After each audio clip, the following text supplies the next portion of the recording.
So when we were up in the attic, I was pointing out that there was no soffit ventilation that was open because we had insulation covering everything. And I think that's what's going on back here. You see those little black lines that are coming out. I think what that is ghosting. I think we're building up some moisture in there, and then all the dirt that gets blown through the HVAC register, you can see all of it building up here, builds up on those wet spots. And a little bit wet in those areas just due to temperature changes and condensation building up on the ceiling here.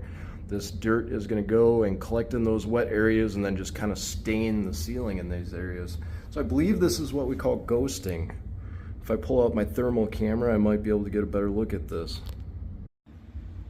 Here you can see some of the insulation gaps in this back bedroom right by the hatch. So I'm not really picking up too much more in this house for anomalies besides our attic hatch, which is super duper hot because there's no insulation on it. Then back here I've got the AC blowing, so it kind of messes up my thermal scan at the moment in this area, but we are seeing those little areas that jump out, right? And those are those dark areas.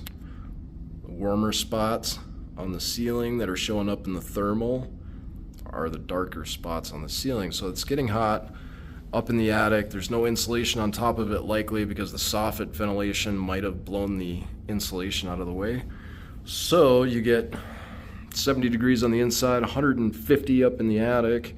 You got a lot of temperature changes going through that sheetrock or drywall up at the ceiling joint there, so we're going to build up a lot of moisture.